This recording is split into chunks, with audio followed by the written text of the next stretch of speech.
Oscar's freeze. That's your cerebral cortex looking for an answer it doesn't have. See? Even your brain knows you're screwed. The body's filling with adrenaline right now, whether you know it or not. Your heart's beating fast. It's getting a little harder to breathe. The neurobiological system is telling it to run, but your knees are too weak to move. Fear is not real. The only place that fear can exist is in our thoughts of the future. It is a product of our imagination, causing us to fear things that do not at present and may not ever exist. That is near insanity. Do not misunderstand me. Danger is very real, but fear is a choice. We are all telling ourselves a story. You're listening to Revolution Radio at freedomslips.com. 100% listener-supported radio. Reporting to danger. Unafraid. Right here, where information never sleeps. Revolution Radio.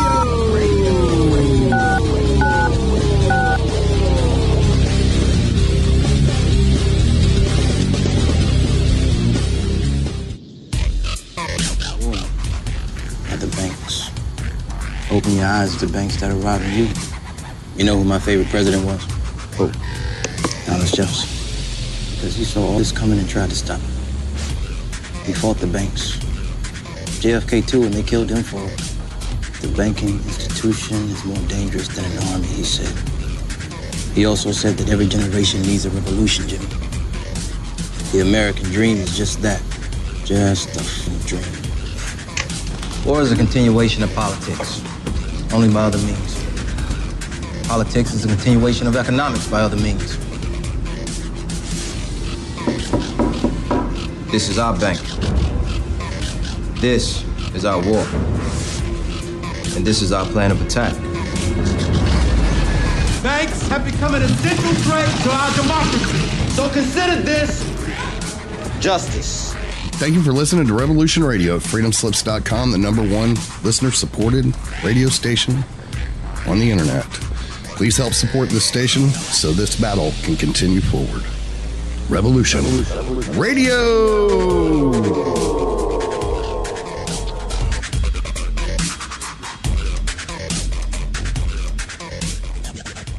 The opinions expressed on this radio station, its programs, and its website by the hosts, guests, and call-in listeners or chatters are solely the opinions of the original source who expressed them. They do not necessarily represent the opinions of Revolution Radio and freedomslips.com, its staff, or affiliates.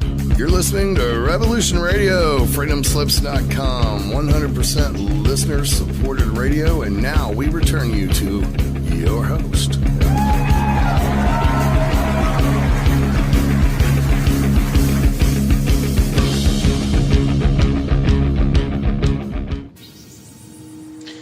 Barbara Jean Lindsey is an internationally acclaimed psychic, spiritual healer, author, and founder of the online mystery school, Esoteric University.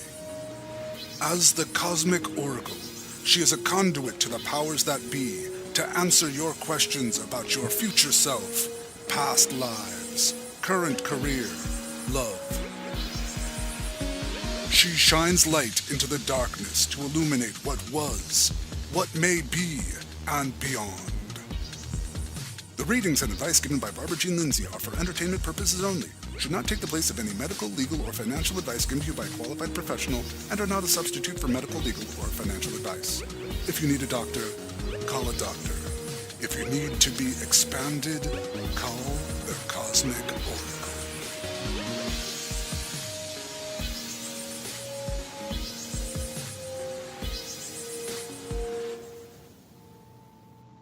This is your host, Barbara Jean Lindsey, and you're listening to the Cosmic Oracle Show. We're coming to you live on Friday, September 22nd, 2017, and I'm coming today from Folsom, California. So I'm a Northern California girl. I was spent a lot of time in Northern California, and now I've been in Southern California, and now I'm back in Northern California. So love it here, love the trees, it's just beautiful out. And I'm looking across a whole mountainside of crepe myrtles and um, a couple willow trees. It's very green and lush, and it feels like fall's happening. So we're going to fall right into our show today. I want to first of all thank Patrick English, our producer.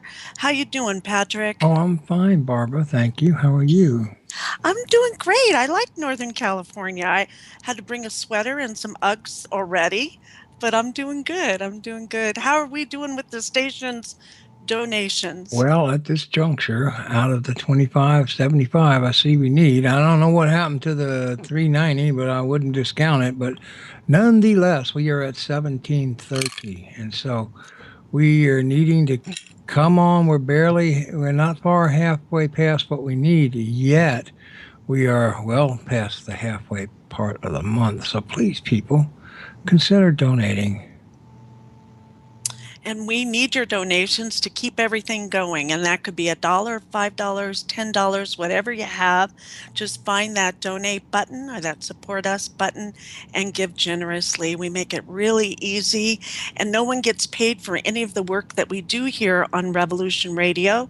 All of this is just our giveaway to keep information out there and help you as the listeners to find the truth. So find that donate button and push it, and give freedomslips.com your generous donation. And we want to thank all of you that have donated in the past. Thank you. And to all of you that are donating right this moment, we thank you. And to all of those in the future who will help keep Revolution Radio, freedomslips.com on the air. So I'm really honored to have a really special guest with us today. We'll be talking with Rae Hernandez, but we call him Rae. And so we're going to just bring him on a little early here. And I'll tell you a little bit about what I know of Rae. So come on into the show and say hello, Rae. Oh, hi, Barbara Jean. Hi. So I'd like to give them a little bit of your background, Rae. And as I understand, you are, and this is why we really have you on the show today, is because I'm very excited about your organization, the F.R.E.E. organization, and you're one of the co-founders, and that it was founded with Dr. Edgar Mitchell Foundation for Research and Extraterrestrial Encounters. That's what F.R.E.E. stands for. And the other three co-founders were the late Dr. Edgar Mitchell, and you still have Dr. Rudy Shield and professor of astrophysics at Harvard University, and an Australian experiencer researcher, Mary Rodwell, who I've talked with over the years, and I'm going to meet with her at the upcoming event, the Awareness Live Expo in October, which you're also going to be speaking. Rae, I look forward to meeting you there and helping the listeners get to know you a little bit better on today's show. I'd like to also tell them that you and your entire family had a conscious physical contact with non-human intelligence in your family home. So we'll maybe talk about that briefly, because I know you really want to spend the time at talking about your amazing research that you're doing with F.R.E.E. And also to let our listeners know that you are currently employed as a state tax attorney with the U.S. Department of Treasury, and you were previously an adjunct professor for 6 years at the New School for Social Research in the City University of New York. You're also the director of the Center for a Sustainable Urban Environment at the City University of New York, and the director of the Office of Community Environmental Planning for the city of New York. You graduated with honors from Rutgers College.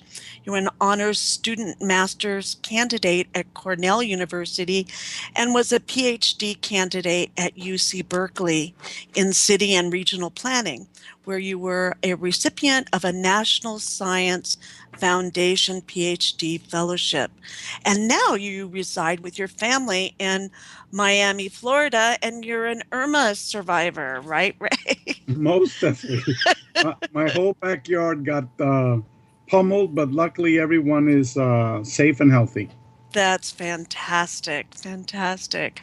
Well, I think I'd like to start at what we do here on the Cosmic Oracle Show. Part of it is people call in and get psychic readings because of my experience, ET UFO experience during an NDE. My psychic ability was expanded, 100% turned on, and had to learn how to work with that. And so I do psychic readings for free for people who call into the show as my giveaway, as a thank you to being here, as a gift for being on the planet now. And so that's part of what we do. And then the other part that we do is we hold sacred space here for people to call in and talk about their stories of experiences, extraordinary experiences, that this is a safe place to do it. And by each of us telling our stories, how out there we think they might be, it also gives people healing and gives them permission, opens up something in them that if they have an experience that they can also talk about it, and we exchange information and we just elevate the consciousness of everyone. So thank you for being here today. And if you'd like to share whatever's in your thought about, which I know you've had several different contact stories, so whichever you'd like to share with our listeners, I know that they would much appreciate it. Thank you, Barbara Jean. It's funny because you were talking about the psychic abilities after an NDE. That's one of the findings that we found in our research study, that roughly a very large number, I think it was 37% of the people that took our survey, we're talking now more than 5,000 people now, have had a near-death experience. And a good majority of these individuals have had increased psych abilities after they had the NDE, but also similar to people that have had contact with non-human intelligence that were brought to other dimensions. And we spoke about my friend earlier. Right. And when I had after I had that experience with this huge, gigantic UFO craft with my daughter and three other adults, and this craft was like 30 feet away from us for 45 minutes.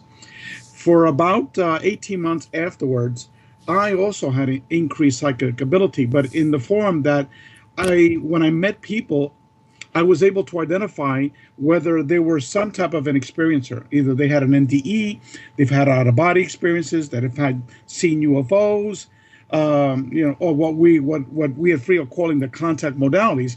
Like I knew this person had one of those, and I eventually was called an ET magnet because I was able to flush all these people out, because it was like an energy, like you just know, Yeah, that's true. When I've been to conferences and that you just know the people, you have then energetic change. It does a shift in your energy. You find that with your work, that your research that you're doing proves it.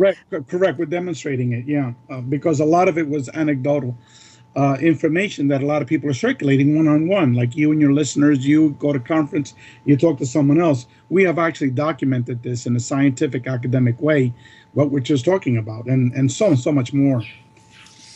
Well, let's go back and let's start with how you got involved with FRE.E. Okay. Let me just say that you read off my academic background.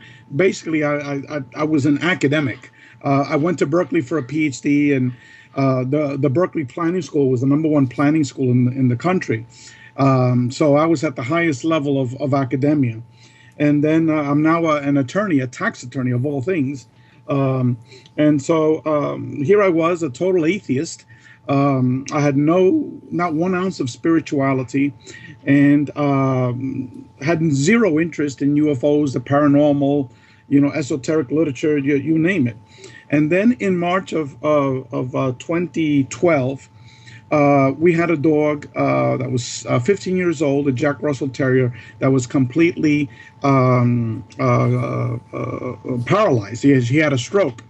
So we called our vet. We described what was going on. The vet was a close friend of ours, and he agreed to open up his office on a Sunday to euthanize our dog, who was like our daughter almost. We treated her like a family member. So my wife, she was born and raised in Mexico. She started praying all night. So lo and behold, the dog began barking at 6 o'clock in the morning, and that's the only thing she could do is bark. And so we checked her out, and she was still paralyzed. So I went back to bed, back to sleep, and my wife carried the dog down the stairs. So when she got down the stairs, she saw, and I didn't see it. This is what she's telling me. What she saw later on is like a little craft, metallic craft, and it looked like an upside-down U, fully metallic, with 2 green lights in the center of it. And but it wasn't little. It was roughly 2 feet wide by 3 feet in height, floating 4 feet off the floor, the living room floor. So then, quite naturally, she thought it was her angels that she had been praying all night for. And so she knelt down and started praying, and then these 2 green lights started flickering. And to this day, she swears that she saw little men inside that craft, and white fluorescent lights shot off from the side. And so then she started to call me, not because she was scared, but she wanted me to see her angels. And after like a minute, of me totally ignoring her, that was Sunday, 6 in the morning. It was like I thought she had seen a cockroach or something. And so she went upstairs and physically hauled me out of bed. And quite naturally, I was very upset. And then we both walked down the stairs, and she was like maybe 3 or 4 rungs ahead of me. And when she got to the center of the living room, and I was still at the bottom rung of the steps, she disappeared right in front of me with our dog. Then all of a sudden, mind control took place. My consciousness was like a fog, like I was sort of daydreaming, somewhat incoherent, but I was still fully conscious. But it was like someone else, just their mind just superimposed right on top of me. And I saw in the corner of the living room, all of a sudden I had like tunnel vision, as if you put like a little cone in front of you, and you can't see anything around, only in the area that the cone is focusing on. And then I turned to the left, and there I saw what I call an energy being. And let me describe it, what it looked like. It was roughly 2.5 feet wide by 1.5 feet in height.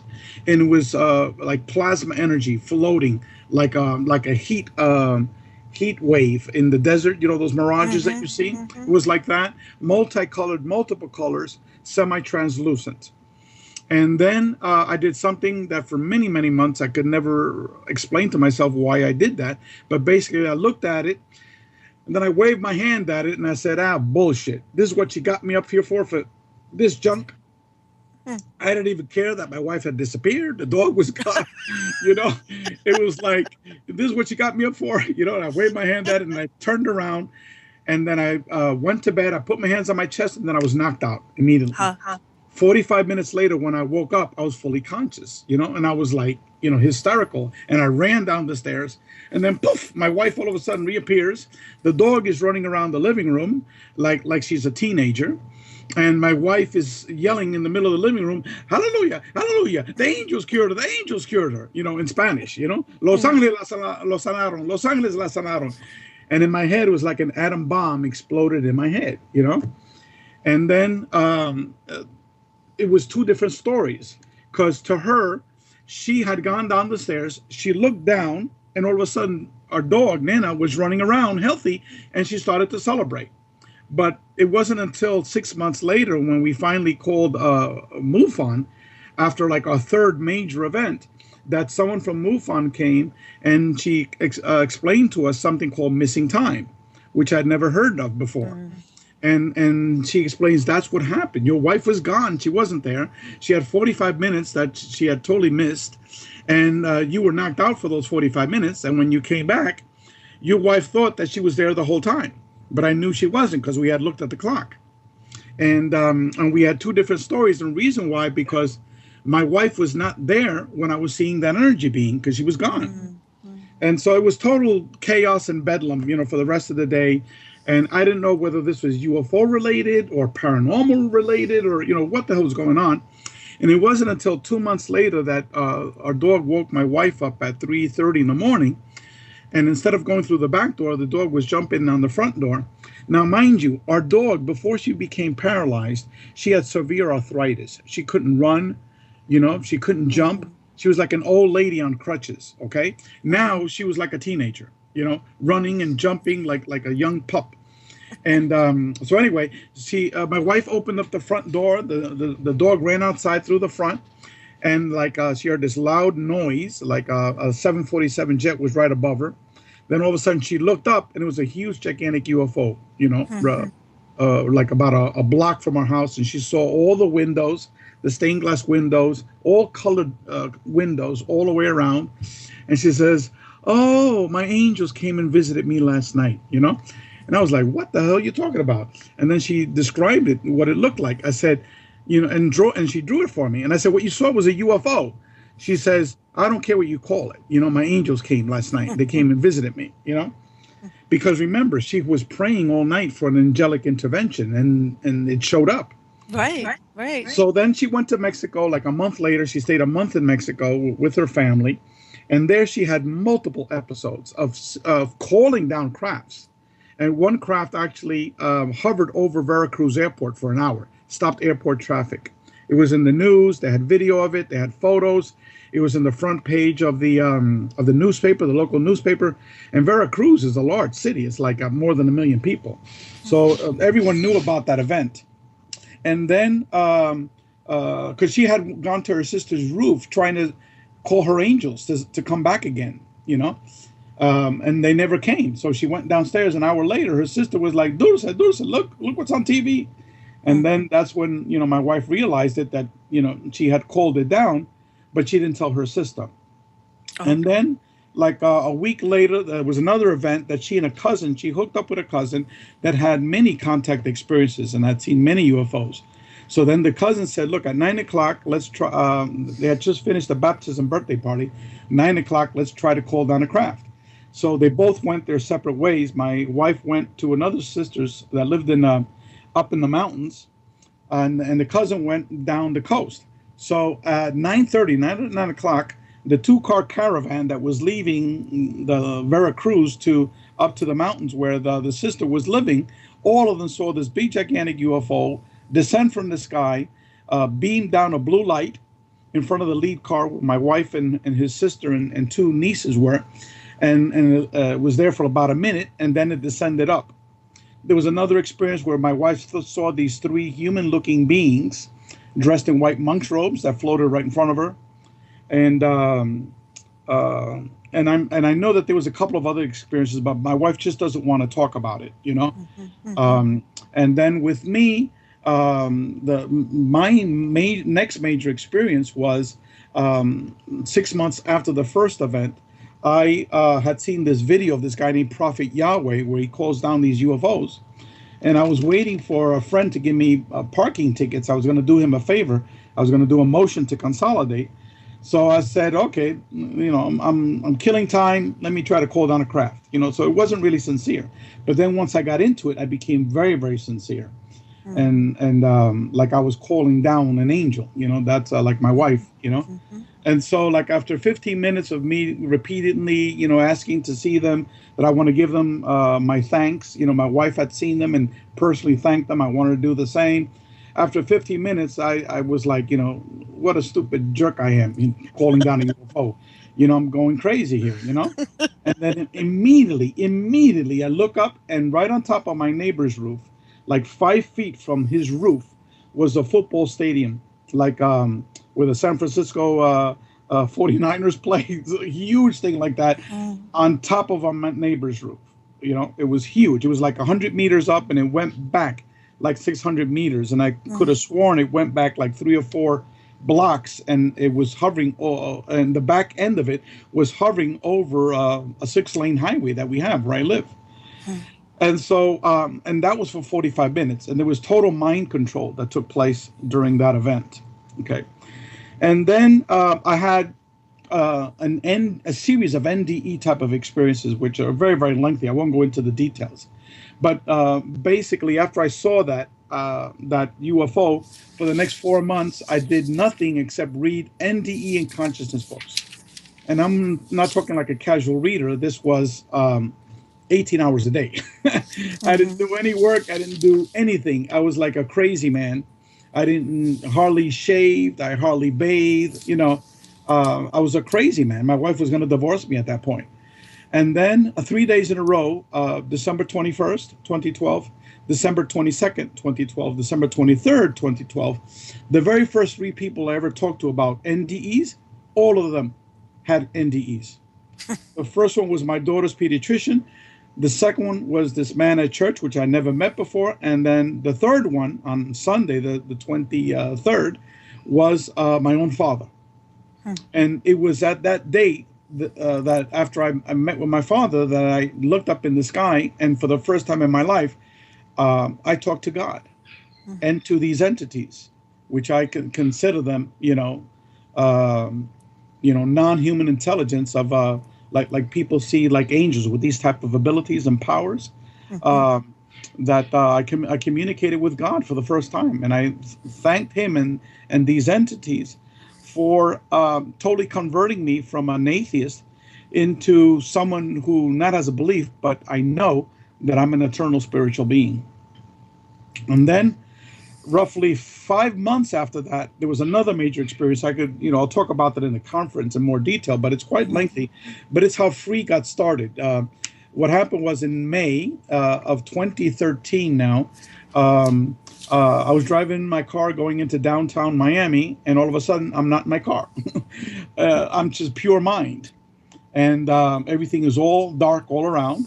And all of a sudden, I'm inside a wheel that's spinning around. And then the wheel spokes began to develop. And in each side of the spokes are what I now call the contact modalities, which is the different ways that humans are piercing the veil and having contact with non-human intelligence. And that's contact through near-death experiences, through UFO contact, out-of-body experiences, channeling, through contacts of spirits and ghosts, shamanic journeys, mystical meditation, remote viewing, etc., etc. Each of these different spokes had one of those concepts in it. And then it wasn't a voice. It was just information that came into my head. And it said that the humans are studying all these different ways that they're communicating with us, okay, as separate and distinct phenomena. But in fact, it's one phenomenon, not separate, okay? And humans are calling, and the key to understanding this is consciousness, okay, which humans still do not understand, but it's based on some advanced form of the structure of our universe and advanced physics, which enables all of this to take place, okay? And then I was given, I guess, like a mission of things that I needed to do. And again, it wasn't a voice. It was just information that was placed in my head instantaneously. Like a download. Like a download, yeah. And it said that I need to inform humanity of the relationship between them, the spirit world, and consciousness. So the relationship between them, the spirit world, and consciousness. It said, you're going to be needing help. And there's 2 criteria for that help. This is not about making money. And whoever you get to help you has to have minimal ego. And then poof, I'm back in my car in the middle of a traffic jam at 8:30 in the morning. I'm freaking out, That same late afternoon, I get an email from Mary Rodwell. And you could verify from Mary because she will be at the conference, okay? And her email said, Dear Ray, I'm sorry I'm responding today to an email that you had sent me 6 months ago, but it just popped up on my screen today. Okay? What it was that 6 months ago, I had sent an email to like 10 very famous names because I wanted someone to talk to. I had, no one to talk to. And so I sent this email out to like 10 or 12 big names that were out there. So that's what Mary was responding to. And then we spoke for about 2.5 hours to like 1 a.m. And I said, Mary, I got to go to sleep now. I got to go to work tomorrow, you know? And then the very next morning at 9:30 in the morning, I get a phone call. He goes, hello, is this Rae? I says, yes. I said, who's this? He goes, Dr. Rudy Shields. I go, who? And it's Dr. Rudy Shields, the retired professor of astrophysics, very dear friend of Dr. John Mack, was calling me because Mary had sent me him an email about my download of consciousness. And that's what he has been studying with Dr. Mitchell for 25 years, the physics of consciousness. So I then explained to him what happened, what I was told. And he says, Rae, that's 100% correct. What you were told is 100% correct. And this theory that he and Dr. Mitchell have been working on for over 20-something years, called the quantum hologram theory of physics and consciousness, can explain how they're all interrelated. And then he went on to explain the whole physics of how it works, and most of it went over my head, you know? So then later on, he gave me his telephone number. He says, write down this telephone number. He says, this is the telephone number of my mentor. And I was like, you know, who the hell is this guy's mentor? You know, this guy's a retired professor of astrophysics at Harvard, you know, one of the world's leading experts on black holes. And he was the one that said that Stephen Hawking was totally wrong on black holes, you know. I found out later on, not that at that meeting. But then, and so I asked him, you know, who's your mentor? He goes, Dr. Edgar Mitchell. And as a matter of fact, I'm going to send him an email, and I'm calling him, and it's important for him to communicate with you because he only lives 45 minutes away from you. So for 4 hours, I was scared stiff of calling Dr. Mitchell. 4 hours later, I give him a call. He says he was waiting for my phone call, that Rudy and he already had a lengthy conversation about my experience. He says, what are you doing tomorrow? I said, nothing. He says, would you like to come by my house tomorrow at 10 o'clock in the morning? And I stayed there 6 hours. And it was at the end of those 6 hours that F.R.E.E. got formed at Dr. Mitchell's house. You know, so it's totally, you know, it's insane. It's crazy. It's pretty amazing, the timing of everything and the quickness, and like it was a setup and all you had to do was walk into it. Yes. I mean, that's how I guide myself now with my experiences. It's just I'm waiting for a shoe to drop, says, Rae, turn to the right, Rae, turn to the left, you know. It's a different way of being, isn't it? It's a different way. No, correct. It's like I don't even think anymore. It's just I just let things come, you know. Like, for example, the book that we're going to be writing. Right. I love that. I woke up, I had all the chapters, and I had all the authors. Okay? That same day, I called Dr. Bob Davis, I called Mary Rodwell, and Rudy. They loved it. They gave me the green light. And then that whole day, for the next 2 or 3 days, I started calling all the people in that chapter. And they all agreed. It looks like an amazing book. The title is Beyond UFOs, The Science of Consciousness and Contact with Non-Human Intelligence. Correct. It's there's nothing out there that's remotely close to what this book is going to be like. It's going to have roughly 6 articles that'll be academic articles on consciousness, but they'll be written for the lay person. There'll be some articles that'll be focused on the physics aspect of it, some focus that will be focusing on the psychology field and the esoteric field of consciousness. And there's going to be several articles that are going to attempt to put it all together. You know, how do we get a theory, an academic theory of consciousness that explains non-human intelligence into consciousness and also explains the concept of a universal mind and the concept of spirituality. Okay, so now it's just integrating all of those. Correct. Because if you look at the field of consciousness, most of the literature on consciousness focuses on consciousness being local to the brain. You know, it's all derived from the brain. Okay, then there's a lot of theories that are out there, a few theories that are out there that are focusing that consciousness is non-local. Okay, but all of these few theories do not incorporate the whole aspect of non-human intelligence. Okay, the aspect of a universal mind, the aspect of a quote-unquote spirit world. Okay, of life after death. Okay, so what we're doing is, for the first time, is extending this whole field of consciousness to these other new realms, and we're basing it off of the research study that we did the free experiencer research study. And the research study results are going to be also presented in our book. We're going to be having 21 chapters. And out of those chapters, 15 of those chapters are going to be thematic topic areas related to our research study. For example, we're going to be focusing on messages that non-human intelligence have given our experiencers. We've had over 750 individuals that have been giving different types of messages that we've quantified. These are science-related messages. Then there are other messages that are spiritual-related messages. You know, we have roughly 15. Probably eco. Correct. Ecological, correct.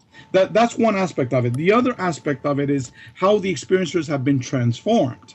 That's the major finding that we found out from a research study, that roughly 85% of these individuals have been totally transformed psychologically for the positive, not the negative, for the positive. And we've demonstrated that with thousands of our experiencers who have documented that transformation. We also, that's being done by Rebecca Hardcastle Wright, that chapter.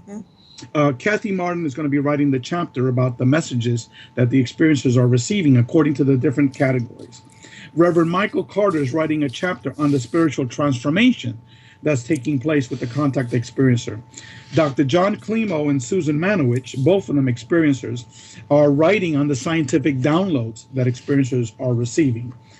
Preston Dennett and Dr. Joseph Burks are writing a chapter on the medical healings reported by experiencers. And again, we're talking over 750 medical healings that people have told us. Miguel Mendoca is writing a chapter on the ecological messages that experiencers have received.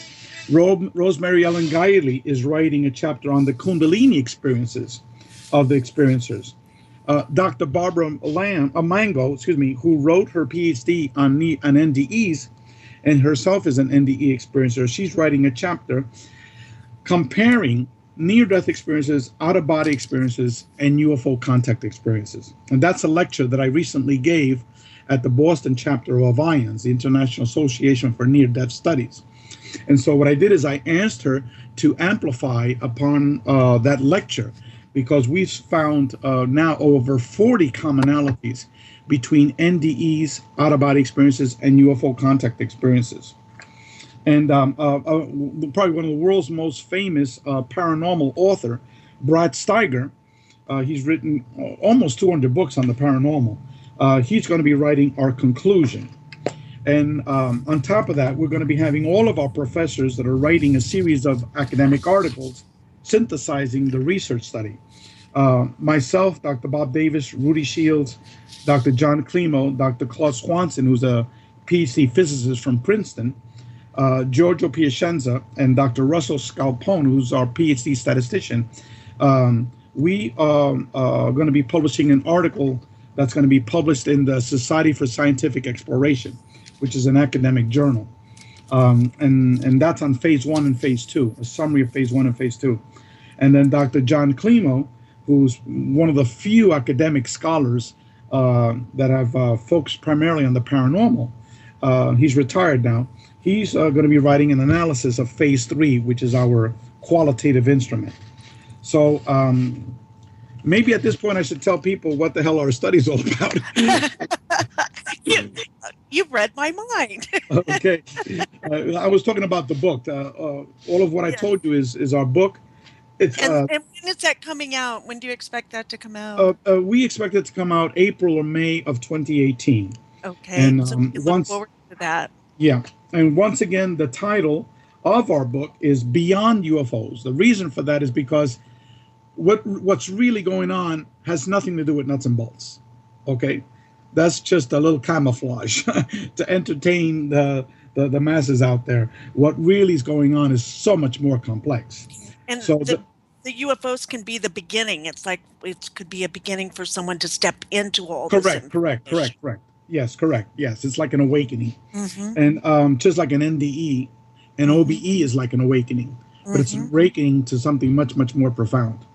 So the title of the book is Beyond UFOs, the Science and again, this is not, quote unquote metaphysical type of esoteric literature. This is the science of consciousness with and contact with non-human intelligence. So that's the title of the book. It's great. Now, and that was downloaded to you. And you just... I woke up. You could talk to Mary. You could talk to Rudy. Yeah, I believe you. You could talk about with my friend Alberto when he's there. Mary knows the whole story. I said, Mary, I just woke up and I got all this information in me. Let me give you the details. Should I run with it or not? And after I told her all the details, she says, oh my God, Ray, this is brilliant. Don't touch it. Leave it at that, So you're like a channel. You're a channel to this information, and they know that you will take action. If they give all this information and you don't do anything. These things do not occur during the day. Okay, yeah. It's when I wake up, all of a sudden I have all this information in my head. Well, it takes courage, though, to do what you're doing. I want to applaud you in that, to take this huge step. And you've grown so profoundly since 2012 to take this. Oh, yes. I was, as I told you before, I was totally clueless about these things. So you have a whole nother life, right? It's like a whole new life. I'm so happy because I finally have a purpose in life. I finally know I'm an eternal spiritual being. I'm a part of the cosmos. And here I was. I thought that I was, when I die, I'm going to be, buried or cremated, and that's it, And life was so boring before. Now it's, oh my God, Yeah, you figure out you don't die, and then, I don't die. It's so much more interesting. And that these beings, doesn't it? And that these beings that are interacting with folks at multiple different levels, they're all interrelated. These are not separate and distinct phenomena. And it's all one phenomenon. I know that your work then is bringing everything together in one big circle. I think that's beautiful because, like you said, if we all get segregated, then we're easier to get isolated and controlled. But if we all come together and make something bigger than ourselves out of this, then we have you can change the world. Yeah. But basically, let me just jump on what you just said. Okay. The organization, we had a name change about 6 months ago. It's the Dr. Edgar Mitchell Foundation for Research into Extraterrestrial and Extraordinary Experiences. I love that. I like the extraordinary. It's important. Correct. It's the other flip of the coin here. One is the physical, the other one is the non-physical. And again, what we found out that these are not encounters, these are experiences. Because encounters has that negative connotation to it, Right. Yeah. And so basically what the FREE organization is all about, we are not a UFO organization. We have zero interest in nuts and bolts stuff, okay? Well, our main interest is what is consciousness? What is the true nature of our reality? That's our main interest. And our approach is that we are studying consciousness through the experiencer of these different contact modalities. Eventually, we want to be able to do in-depth studies on NDE experiencers, OBE experiencers, people that do channeling, okay, remote viewing, people that take, ayahuasca, DMT, all these things, and see what are the commonalities that they all have. Okay, well, obviously, what are the differences? That's what we know so far, the differences, but what are the commonalities? Okay, and so that's what FREE is all about. And what we are doing over the last 4 years is we're focusing on the UFO contact aspect of that wheel. And what we did is the world's first ever comprehensive academic multilingual, because we're doing it in multi-languages, research study on UFO contact experiencers. To my surprise, no one has ever done a comprehensive academic research study on UFO contact experiencers. For example, Dr. Mack was a Ph.D. professor, medical doctor out of Harvard Medical School. He never did a comprehensive research study on experiencers. At most, he worked with, just like David Jacobs, Bud Hopkins. They worked with at most 200 experiencers, and all of them was done through hypnotic regression. They did not do any statistical studies. They did not do any research that was blind. That you did not select these people that you basically, what we did is we advertised worldwide in multiple languages, in numerous medium to get people to take our research study. And what we got now, just in the English language, we have almost 3,700 responses from 105 different countries. Okay? And now what Jacobs and Hopkins did, and also Dr. Mack, was that they relied on people that walked through their door. Right. Okay? And then they hypnotically regress them, which is another, it's a problematic tool. It's a very useful, but with someone that's asking leading questions, right, and is tilted in a certain perspective, it's a totally useless tool. And that's what these individuals were doing. Were not academic research. Okay. So what we did is we asked the same questions to thousands of people all over the world, and we didn't just publicize it in abduction magazines. Okay. We publicized it everywhere. Okay. Everywhere. Okay. In Facebook, in New Age, sites, in out-of-body experience sites, and NDE sites. You name the ufology organization. We were the radio station. We were interviewed, many of the members of our board, and we still do, like we're doing now today. So we're doing it in Spanish. In Spanish, we've had almost 700 responses. In German, 450 responses. And we're just launching it. We've launched it in Slovak, and we have about 75 individuals in the Slovak language. We just launched it in French. We have 25 in French, and very soon, within 2 months, in Chinese.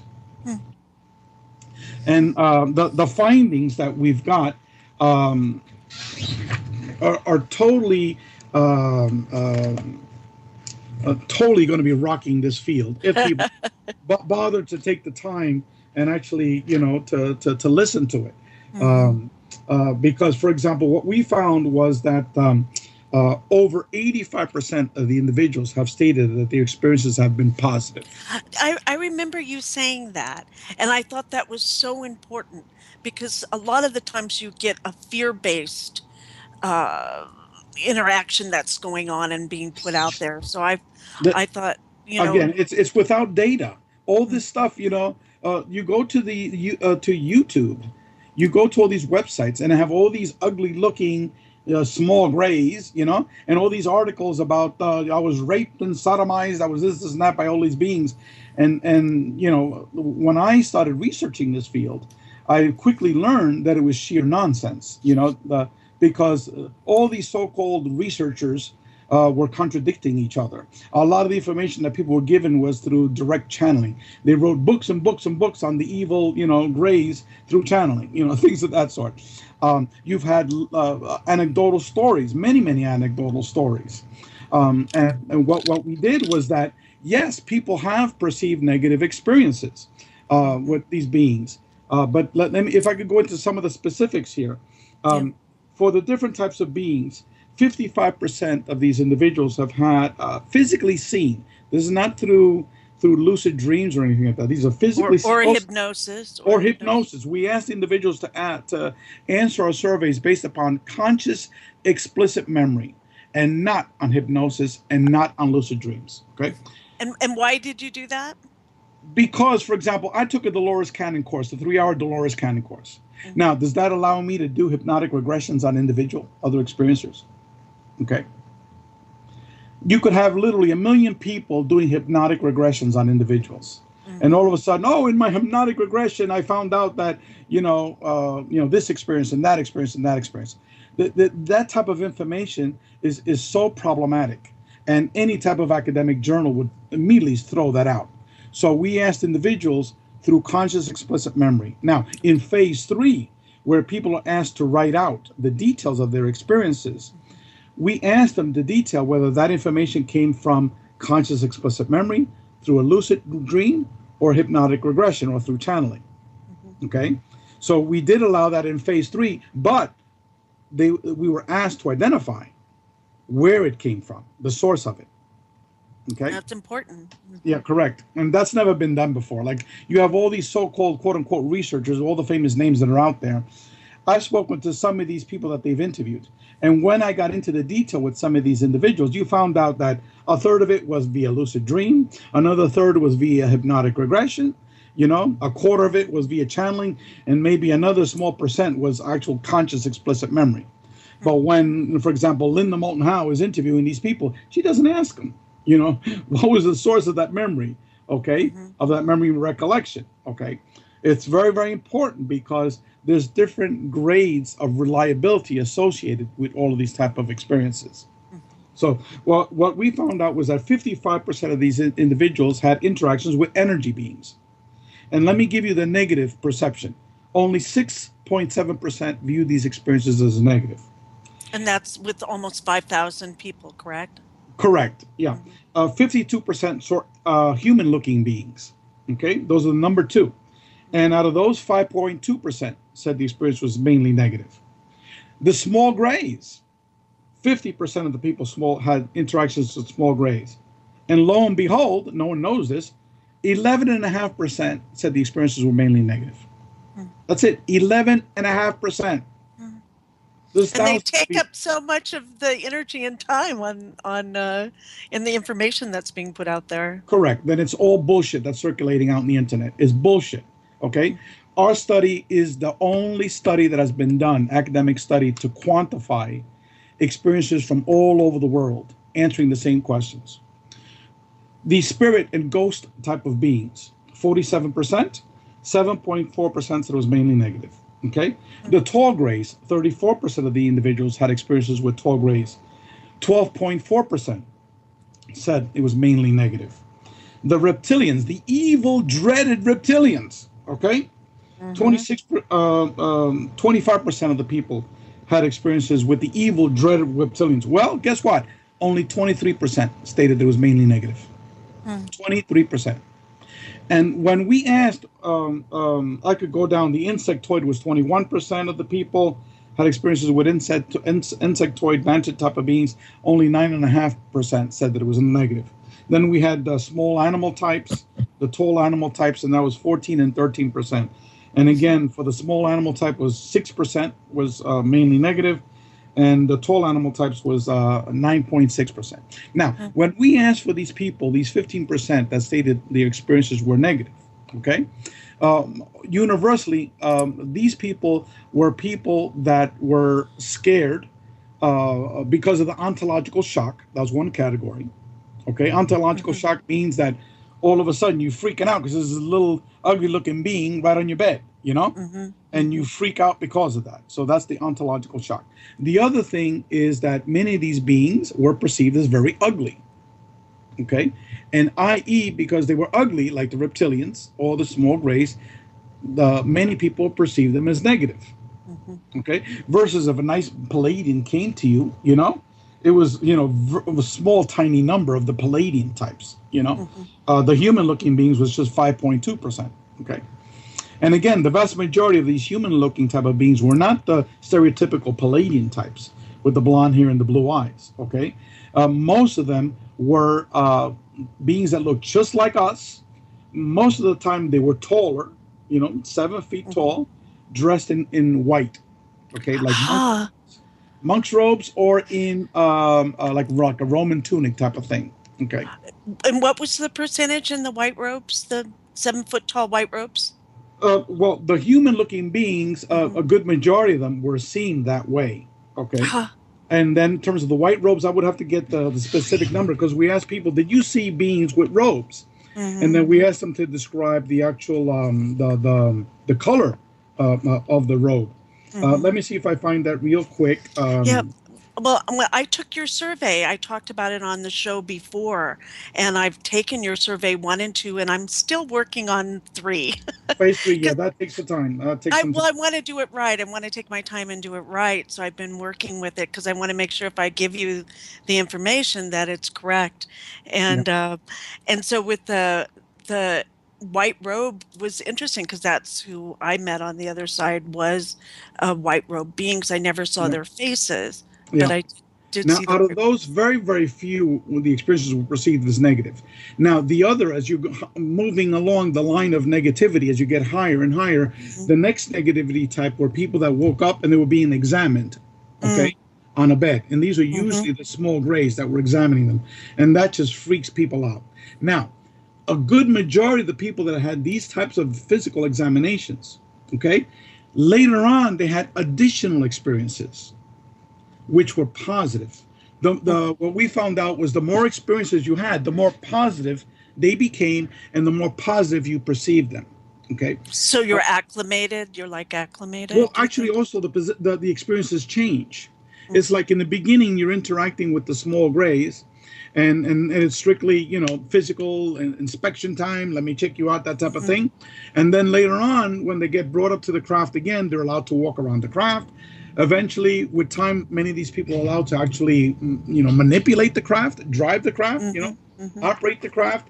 Then the teachings come, and it's not just with the small grays, it's these other types of beings begin to appear and begin to give you, you know, education. So it's the people that have only had like one or two experiences that were just these physical exams. Those are very horrified by these experiences, and so then they get past that startled part. Yeah, correct. And they never were transcended or never could remember anything else taking place. Okay, but what we found out was that 36% of the people initially, in their first few initial experiences, viewed their experiences as negative. Okay, but then we asked them, how were your last few experiences? And again, it was like 70% of these individuals referred themselves as contactees. That's significant. That's a significant find. A total transition. I'm going to talk about it at the conference. And again, if you talk to experiencers, they'll tell you these things. But this is all anecdotal information. For example, I've spoken already with like 4 people that were in Bud Hopkins' books. Okay. And Bud Hopkins saw this just like David Jacobs as a truly negative type of experiences. These people, including Whitley Strieber, talk about these experiences as spiritually transformative experiences. That in the beginning it was negative, but now it's like almost angelic. If you read Whitley Strieber's latest book, he actually interviewed me. We had an hour conversation about his transformation and how our data finding is verifying everything that happened to him. Okay, so he's come full circle himself. Full circle. Okay, and these are the things that these old establishment nuts and bolts folks just simply refuse. And like many of the people that I talk to, oh, you're making up all this data. You manipulated the data. I said, look, first of all, it's not me, okay? It's 11 other people on our board of directors, and roughly 6 of them are retired Ph.D. academics. They have access to all our data as it's coming in at a weekly basis, you know. The 2 co-chairs of our research committee, together with myself, is Dr. John Klimo, who's one of the world's leading academics on the paranormal, and Dr. Bob Davis, who's a retired professor of neuroscience, a brain doctor, you know, and all of them have access to our data through SurveyMonkey, the collection instrument. So it's like, and our PhD statistician has access to how the whole data has changed from the very beginning that we started all the way through the end, you know. So it's like, you know. So stay with us there, Rae, and all of our listeners. The Dr. Edgar Mitchell Foundation for Research into Extraterrestrial Encounters will be right back and continue this interview.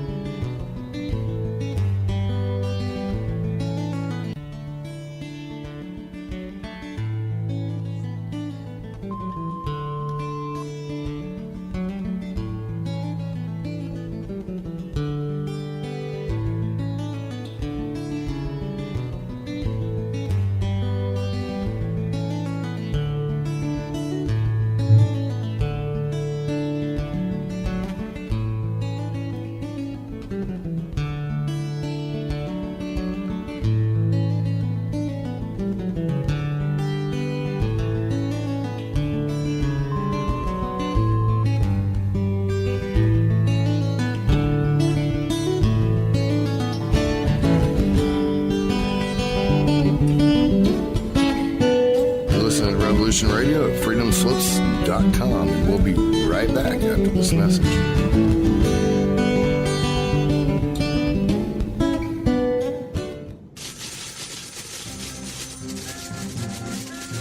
In breaking news, A visiting Syrian diplomat reported today that their population is evolving rapidly and advancing into a fifth-dimensional consciousness.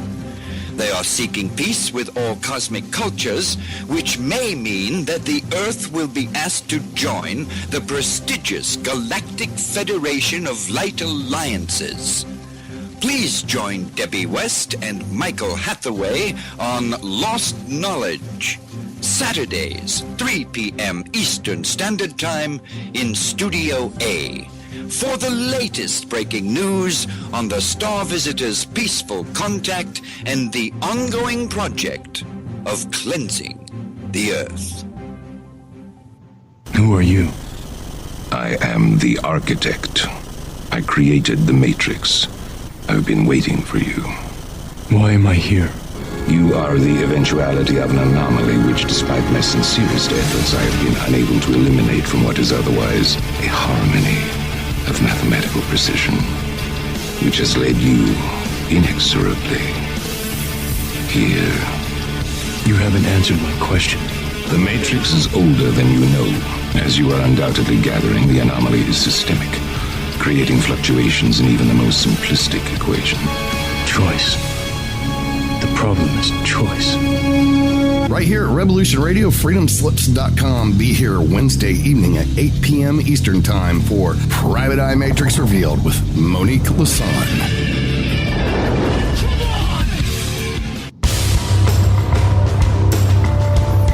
Hello, my name is Mr. Rowe. I am the host of Reality Extraction on Revolution Radio at freedomslips.com. I utilize logic, intellect, and magic to methodically autonomize, vivisect, analyze, examine, study, scrutinize, and extract an essence of reality from a fog of illusion and confusion. You can find me on Studio B every Thursday at 1700 hours Pacific Time. That's 8 p.m. Eastern. No topic taboo, no subject too strange. I strive to take a neutral standpoint during the dissection of the topic at hand. That's Reality Extraction with Mr. Rowe on Revolution Radio.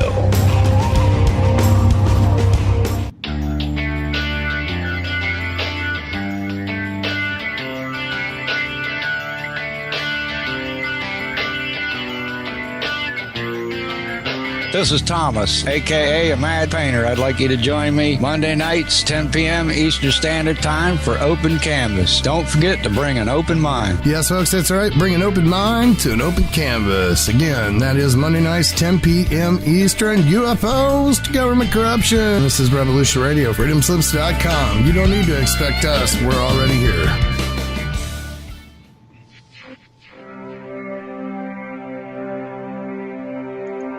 Most guys freeze. That's your cerebral cortex looking for an answer it doesn't have. See? Even your brain knows you're screwed. The body's filling with adrenaline right now, whether you know it or not. The heart's beating fast. It's getting a little harder to breathe. The neurobiological system is telling it to run, but your knees are too weak to move. Fear is not real. The only place that fear can exist is in our thoughts of the future. It is a product of our imagination, causing us to fear things that do not at present and may not ever exist. That is near insanity. Do not misunderstand me. Danger is very real, but fear is a choice. We are all telling ourselves a story. You're listening to Revolution Radio at freedomslips.com. 100% listener-supported radio. Reporting to danger. Unafraid. Right here, where information never sleeps. Revolution Radio.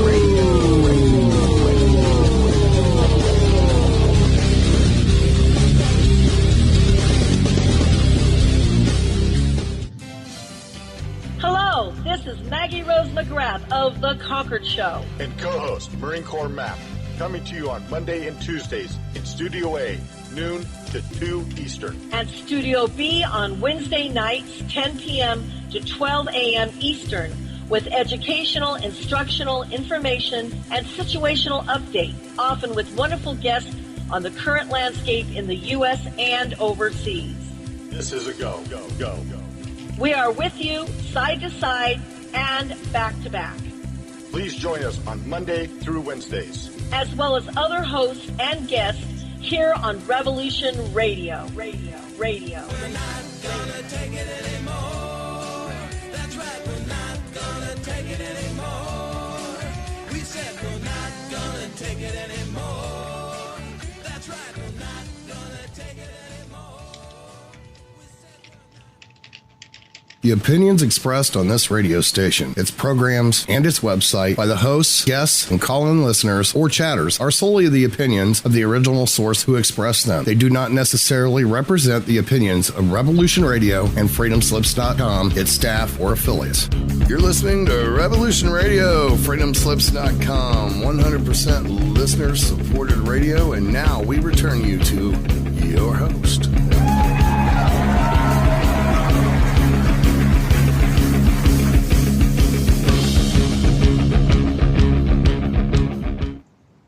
This is your host, Barbara Jean Lindsey. Welcome back to the Cosmic Oracle Show. And we have with us today our honored guest. We have Rae Hernandez with the Dr. Edgar Mitchell Foundation for research into extraterrestrial encounters. And we would like to thank all of our listeners for giving generously and donating whatever you can to help keep us on the air, and that we are supported by you, the listener, and we are the #1 listener-supported station on the web. And we'd like to thank you in advance for any donation that you can give. We make it really easy. Just go to that support button. If you're in the chat room, find that donate button. Just push that button at freedomslips.com and donate whatever you can, $100, $50, whatever you can. We thank you for your support in advance. Thank you to all of our supporters, all of our listeners, all of our fans, and all of our people that are out there looking for the truth and come to Revolution Radio for your information at freedomslips.com. So thank you in advance for your generous donations. And we'd like to bring back Rae Hernandez from the break. How you doing, Rae?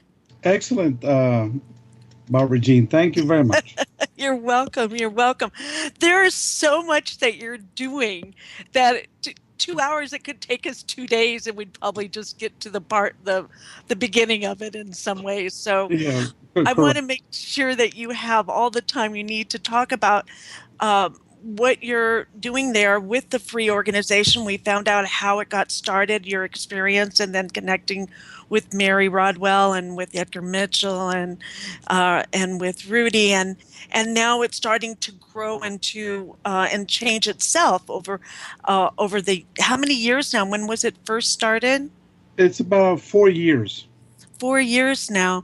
And so you would like to talk about what your board now of the of your foundation as well. So let's have you talk about that and introduce our listeners to what they can expect when they go to your website at the experiencer.org.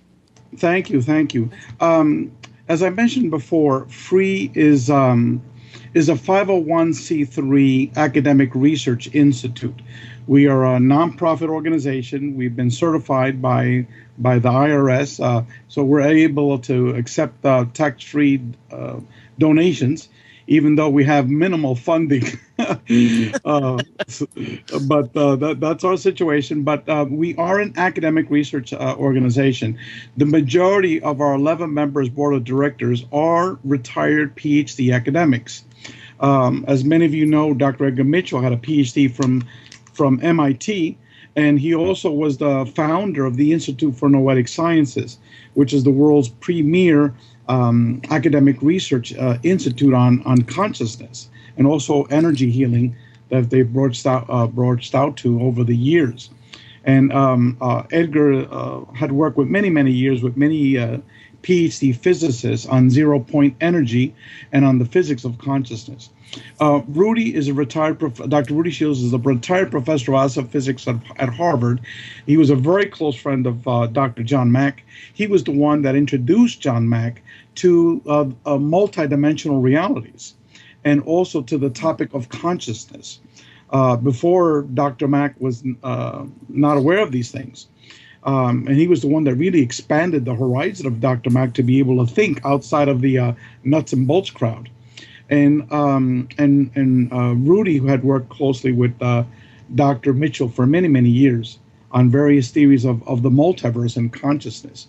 Another member of our board of directors is Dr. Claude Swanson, and he's a PhD physicist from Princeton, and he was the author of several books. One of his books is titled The Synchronized Universe, and that's a book that explains, it's written for the layperson, but it explains how all of the paranormal are all interrelated, very similar to what we're doing. Except he explained it at a very high-level physics format.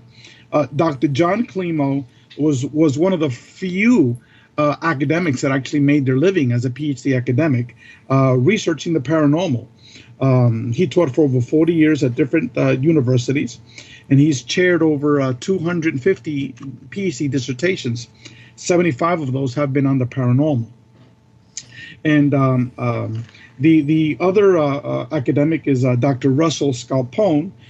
He's a PhD psychologist, but his specialty is statistics. And he's taught for many years at various universities.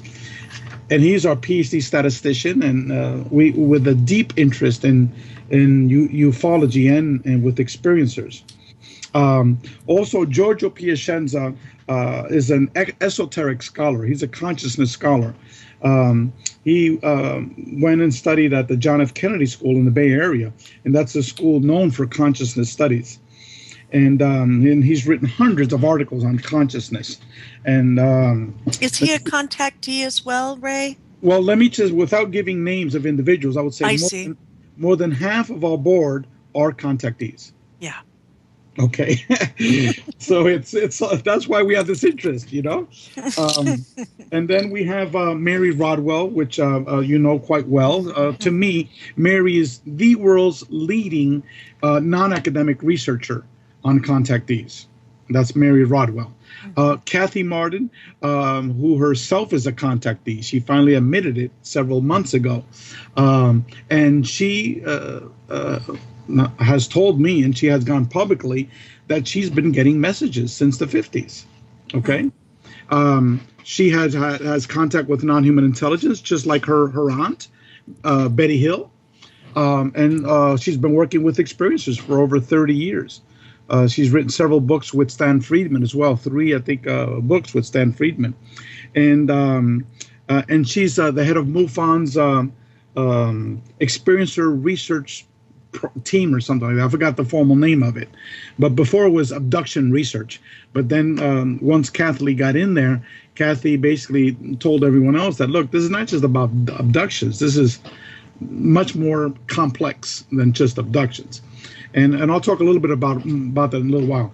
Rosemary Ellen Guiley has written over 60 books on various topics of the paranormal. Ghosts, spirits, the jinn, positive entities, negative entities, many of these paranormal experiences. Let me see, I'm missing someone else, a couple of other people. I'm horrible with this. I need to go to my website and look it up. But basically, people get the idea. These is not just so many Tom, Dick, and Harry that's out there. These are people, everybody's had at least 30 years of experiences. More than half, as I said, are experiencers. 6 of them, of these individuals, are PhD academics. We had 2 PhD academics that were associated with FREE. One of them is, you probably know very well, Dr. Leo Sprinkle. But he was forced to leave FREE because he's now 88 years old. And he just said, "Look, Ray, I just don't have the energy anymore. You know, I'm 88 years old. You guys are putting me to work because it's true. Most of these academics, they're working their buns off. You know, they're writing articles, they're analyzing the data. You know, we're putting them to work. This is not a token board of directors." And with Leo, it was all snail mail. You know, it wasn't through the internet. Leo, you had to mail all these things. And then there was another German, a physicist. He is a Ph.D. physicist, Dr. Hildebrand von Ludwiger. He's also in his mid-80s. And he says, "Look, Ray, you know, I just don't have the energy anymore, you know. I could imagine if I get to be like Leo, 88 years old." Well, he's probably done his work, right? Yeah, he's done his work. He's tired, you know. So anyway, just to let you know, these are the type of people that we had on our board. And we were all working them to death, you know. And so that's our board. And then what I wanted to talk a little bit about is to go over our website. Our website has it goes over the resume, the history of all of our board of directors. It has various articles on the science of consciousness. I think it has approximately 15 articles that are physics-related articles on consciousness. But again, they're all written for the masses, okay? Right. And most of them are associated. Our listeners can go to experiencer.org and check it out while they're listening to you. Correct. Experiencer.org. Okay. Mm-hmm. And again, most of those articles you could digest easily. There might be a few that might be a little bit difficult, but these are scientific articles written mostly by academics on consciousness. And then we have articles on the contact modalities. And by the contact modalities, we have a wheel in our literature there that explains our theory of the contact modalities, which is that what is happening in consciousness and in contact is that they're all interrelated. They're not separate. But yet all of the researchers in these fields, all they do is focus on their particular area. Like, for example, the NDE folks. Most of the NDE folks, that's all they do. NDEs. The OBE folks, that's it. Just OBEs. Just like ufology, mainstream ufology. They can't, see beyond the nuts and bolts ufology. Now, there are many, many individuals that are crossing that bridge. Like, for example, Dr. Kenneth Ring, who's one of the probably the leading academic on near-death experiences. He's an 85-year-old professor of psychology. He's written several academic books on near-death experiences. He was one of the founders, together with Dr. Raymond Moody, of the Institute for Near-Death Studies, the International Association for Near-Death Studies. Right. He wrote a book in 1988 where he did a quantitative study. It didn't have a lot of questions. But we took 70 of those questions on how individuals transformed after their experiences. And what he did is he compared roughly 100 people that had near-death experiences with 100 people that had UFO-related contact experiences, mainly abduction type of experiences. And what he found out was that approximately 85% of them, at the end of these experiences, when they took the survey, he found out that they had completely positive transformation of their lives. 85% of these individuals. For both groups, not just one, for both groups. So what we did is we took those 70 questions and we duplicated them. And what did we find out? The same exact thing. I love that. Okay. Yes. And I could go over some of those type of questions. For example, let me look for it right here. Goodness, we've got so much information here. I'm trying to find that. We have, strongly increased, okay? My concern with spiritual matters, my desire to help others, my compassion for others, my appreciation of the ordinary things of life, my ability to love, my concern with the welfare of planet Earth, my understanding of what life is all about, my concern with ecological matters, my conviction that there is life after death. All of that was strongly increased. And there were numerous other categories, but I'm just giving you a summary. Now, strongly decreased, okay? My concern with material things in life. strongly decreased. My interest in organized religion, strongly decreased. My fear of death, strongly decreased. My desire to become a well-known person, strongly decreased. So he did that study back in 1988 where he compared NDEs with UFO contact abductees. He found out that 85% of them had this total transformation to the positive. We duplicated that study. We found the same exact data. 85% had this total transformation.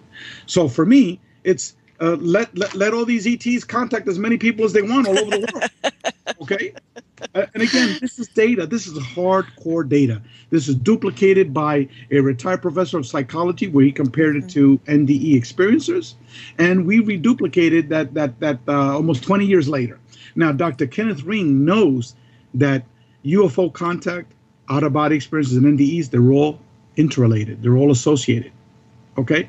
But he's 85 years old. He's done doing, academic research. Okay? So it's like sort of we're taking over that baton. Okay? Dr. John Mack, if you had listened to his lectures towards the end of his life, you will see this is where he was going at. Okay, we've got two members of our board that were very closely tied to Dr. John Mack. One obviously was Dr. Rudy Shields. The other one is Dennis Briefer. He's a member of our board. He's also an experiencer. He has 22 patents to his name. He's an engineer. He was the president of I forgot the formal name of it, but I think it's called the John Mack Institute, which is the nonprofit organization that while he was alive, they were doing cross-comparative research, and then after he passed away, continued some of that research. So Dennis Briefer was a very close friend of Dr. John Mack and knew him very, very well. And what he told me was that Dr. Mack was transitioning into this multiverse reality, into this, spiritual experiences that people were having. Part of it was because Rudy Shield taught him about the multiverse and consciousness. Okay, but then when he was talking to experiencers, he initially when Dr. Mack wrote his first book, I think it was titled Abductions or something like that. I think it was called Abductions. When he first wrote that book, most of his clients that he interviewed for that book came from Bud Hopkins.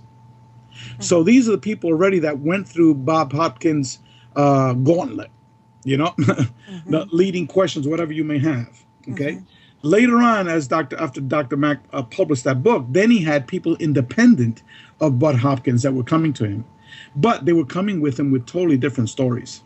These were contact experiencers, but these weren't the typical abductee type of stories. Okay? Very different types of spirits. Now, let me go over some of the type of data that we've had. Let me mention some very important findings. The first most important finding is that this total transformation of the experiencer to the positive, 85% of them. The number two type of category of major finding is that UFO contact experience is basically a paranormal experience. Okay. The vast majority of these individuals are having a whole multitude of different types of paranormal experiences. Okay. This is the data from just the English language survey. Okay. We've had approximately 2,200 people that have taken phase 2 as of August the 1st.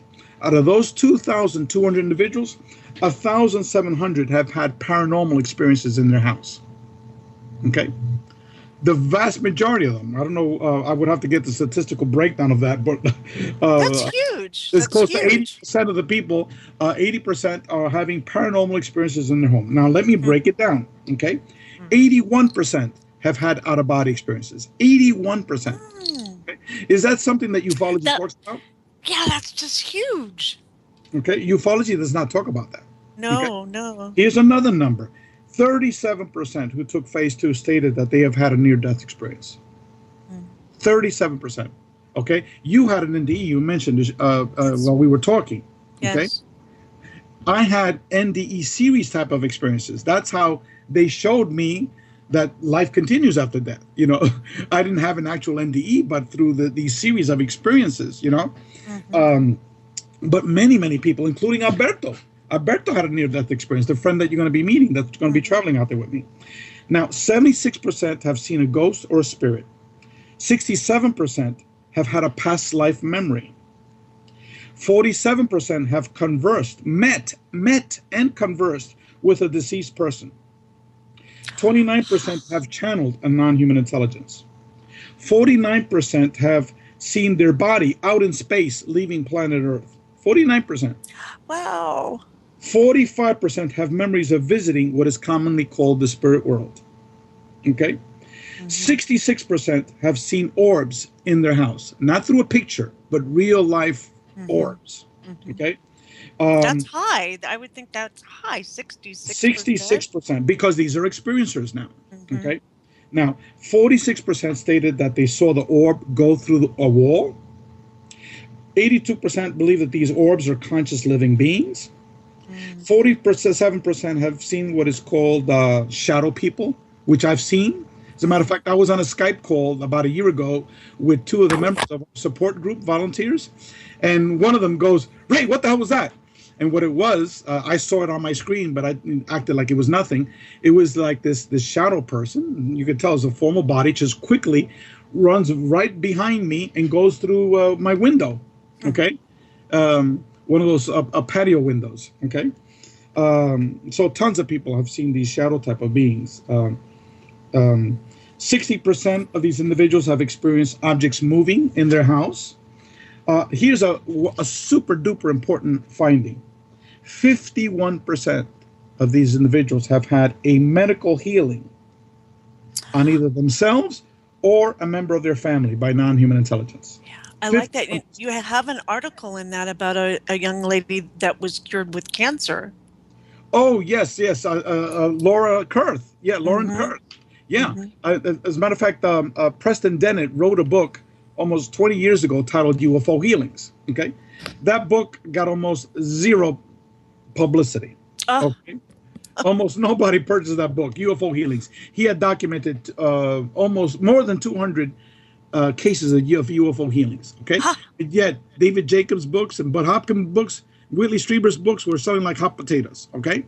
But this book that had 201 documented cases of UFO healings went nowhere. Well, guess what? Okay.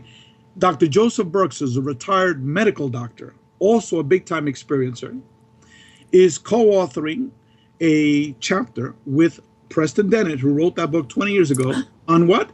UFO healings. I want to read it. They're going to be getting the data from our research study and putting it in that chapter. Fantastic. Okay, and phase 3, where people are writing the details of their experiences. Okay. Let me go over some of these other categories, which are just fantastic. Are fascinating. I already told you about the different types of beings. We've had the vast majority of these people, when they saw a UFO, 61% of them had a witness. So it's not like they're just seeing these UFOs by themselves. Okay, that's always helpful. Yeah, the beings, the people have interacted with the beings, the actual humans, consciously.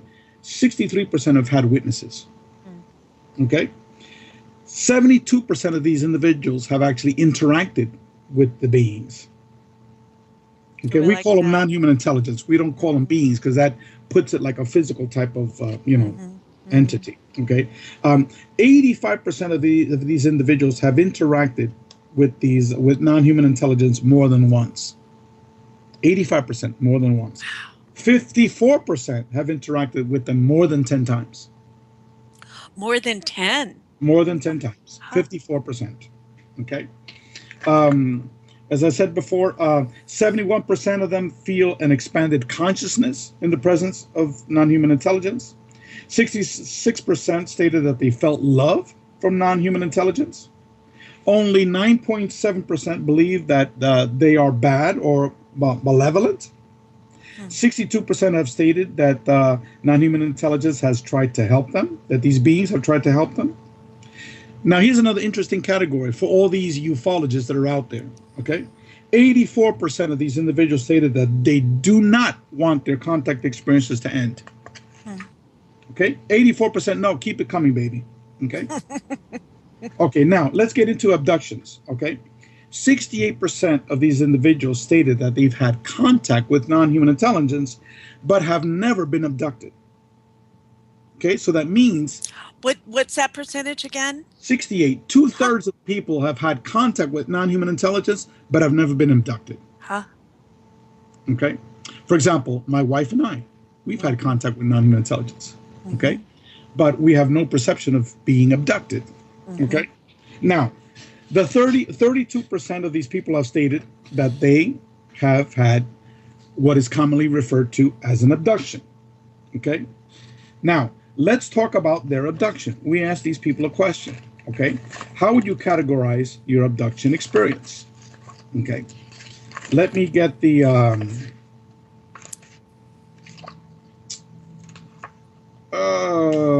okay, here it is, okay? Let's start with the most negative category, okay? 8.3% stated it was an abduction of the most negative kind. Okay? 8.3 out of the 32%. Out of those 32%, yeah. 13.56% said it was a case of abduction, but a milder kind, a slightly more caring kind. That was 13.6%. Okay. 8.6% said it was still a case of an abduction, but we're seeking permission, more humane, compassionate treatment. That's interesting. Okay. Now here's the big numbers. 35.1% said you are not an abductee, but a contactee, where you're being treated with respect and understanding. Okay? That's huge. That's 35. huge. But wait a second. It continues. It continues. 34, enlighten us. This is good. 34.4% said it's a case of being a conscious contactee, an egalitarian, an equal relationship. Okay, so we're getting 70% of these individuals stated that they are actually contactees. Okay, and the other percent, 8.6 said, okay, it was an abduction, but they asked for my permission. Okay, I was treated humanely with compassion. That was 8.6%. And the other percent, the 13.5 and the 8.3, we're talking about 22% said it was an abduction, but out of those, 13.6% said it was an abduction, but of a milder kind, a slightly more caring kind. Okay, so this blows out of the water all of that literature. It does, it does. And the numbers just kept getting less and less and less of the 32%. Well, what we found out was that the people that were the contactees, these are the people that had multiple experiences. The people that saw of abduction the most negative kind, these are the people who had one or two experiences. And these are mainly the people that woke up on the table, were being examined, people that perceived their semen was being extracted, you know, or their ovum were extracted, okay? And out of those, we did have, you know, quite a few of individuals. Not a huge number, you know, but the people that had those type of experiences, let me see. For example, Alberto's a classic case, case, okay, of the people that participated. 530 people said that they believe, they don't know, but they believe that they might have been involved in an alien breeding program, okay? That's out of 2,200 people, okay? Now, out of those, 48% said it was the short grays that were involved. 39% said the human-looking beings were involved. The tall grays were at 34.5%, etc. Okay. Now, 31% know the purpose of the alien hybrid program. Out of those that know that a fetus was taken from them was 117 out of the 530. 117. 107 people said that they know that a fetus was taken from them. Okay. Now, again, we don't know the specifics unless we interview them and we get all the details. Sure. But we know that aspect is taking place. Okay. And do you plan to do that at a later date? Yes, correct. Yeah. But not just regarding the alien hybrid program, but everything else. Okay. Right. Now, Alberto, my friend Alberto is a classic case. Okay. Here he was. He had an NDE when he was like a teenager. He was having lots of paranormal contact experiences when he was younger, okay? And then when he was already in his early 20s, he saw a big, gigantic UFO craft right above him, witnessed by other people in the neighborhood, okay? And then for the next 15 years, he would, when he would wake up, he would be paralyzed, okay? And he told me that he felt like he was like he had, ejaculated, like he had, like a totally exhausted, how after you, after you know what, okay? Right, right. Like, you're totally exhausted, okay? And so he said he would, wake up paralyzed, and he couldn't move. And then like a minute or two later, he finally was able to move, but he was like all exhausted, right?